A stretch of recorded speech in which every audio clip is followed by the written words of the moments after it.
لیث بن سعد نے بیان کیا کہ مجھ سے یونس نے بیان کیا، ان سے ابن شہاب نے بیان کیا، ان سے عبید اللہ بن عبداللہ بن عتبہ نے بیان کیا کہ ان کے والد نے عمر بن عبداللہ بن ارقم ظاہری کو لکھا کہ تم سبیعہ بنت حارث اسلمیہ رضی اللہ عنہ کے پاس جاؤ اور ان سے ان کے واقعے کے متعلق پوچھو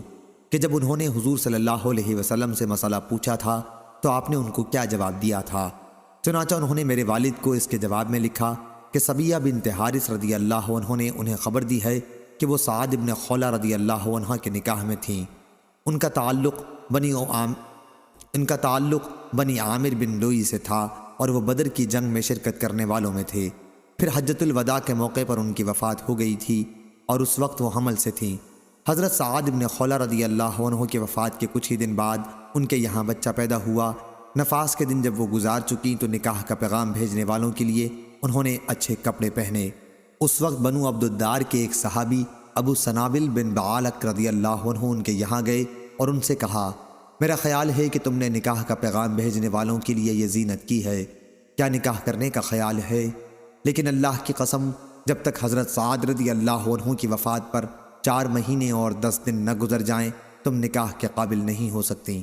سبیعہ رضی اللہ عنہا نے بیان کیا کہ جب ابو سنان نے مجھ سے یہ بات کہی تو میں نے شام ہوتے ہی کپڑے پہنے اور حضرت صلی اللہ علیہ وسلم کی خدمت میں حاضر ہو کر اس کے بارے میں نے آپ سے مسئلہ معلوم کیا۔ حضور صلی اللہ علیہ وسلم نے مجھ سے فرمایا کہ میں بچہ پیدا ہونے کے بعد عدت سے نکل چکی ہوں اور اگر میں چاہوں تو نکاح کر سکتی ہوں۔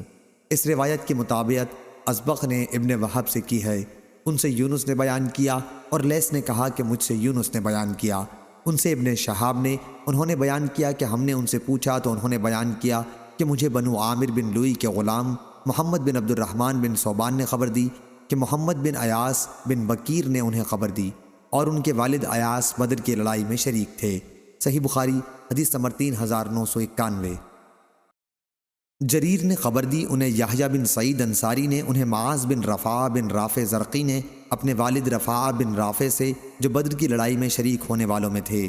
انہوں نے بیان کیا کہ حضرت جبرائیل نے نبی کریم صلی اللہ علیہ وسلم کی خدمت میں آئے اور آپ سے پوچھا کہ بدر کی لڑائی میں شریک ہونے والوں کا آپ کے یہاں درجہ کیا ہے؟ آپ نے فرمایا کہ مسلمانوں میں سب سے افضل، یا حضور صلی اللہ علیہ وسلم نے اس طرح کا کوئی کلمہ ارشاد فرمایا۔ حضرت جبرائیل نے کہا کہ جو فرشتے بدر کی لڑائی میں شریک ہوئے تھے ان کا بھی یہی درجہ ہے۔ صحیح بخاری حدیث نمبر 3992۔ سلیمان بن حرب نے بیان کیا، ہم سے حماد نے بیان کیا، ان سے یحییٰ نے، ان سے معاذ بن رفاع بن رافع نے، حضرت رفاع رضی اللہ عنہ بدر کی لڑائی میں شریک ہوئے تھے اور ان کے والد حضرت رافع رضی اللہ عنہ بیعت عقبہ میں شریک ہوئے تھے، تو آپ اپنے بیٹے رفاع سے کہا کرتے تھے کہ بیعت عقبہ کے برابر بدر کی شرکت سے مجھے زیادہ خوشی نہیں ہے۔ بیان کیا کہ حضرت جبریل علیہ السلام نے نبی کریم صلی اللہ علیہ وسلم سے اس باب میں پوچھا تھا۔ صحیح بخاری حدیث نمبر 3993۔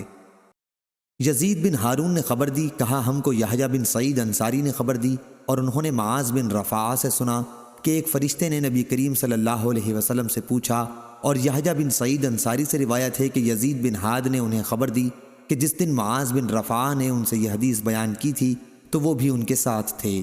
یزید نے بیان کیا کہ معاذ نے کہا تھا کہ پوچھنے والے حضرت جبرائیل علیہ السلام تھے۔ صحیح بخاری حدیث نمبر 3994۔ عبد الوہاب ثقفی نے خبر دی، کہا ہم سے خالد حذا نے بیان کیا، ان سے اکرمہ نے اور ان سے حضرت ابن عباس رضی اللہ عنہ نے کہ نبی کریم صلی اللہ علیہ وسلم نے بدر کی لڑائی میں فرمایا تھا، یہ ہیں حضرت جبرائیل اپنے گھوڑے کا سر تھامے ہوئے اور ہتھیار لگائے ہوئے۔ صحیح بخاری حدیث نمبر 3995۔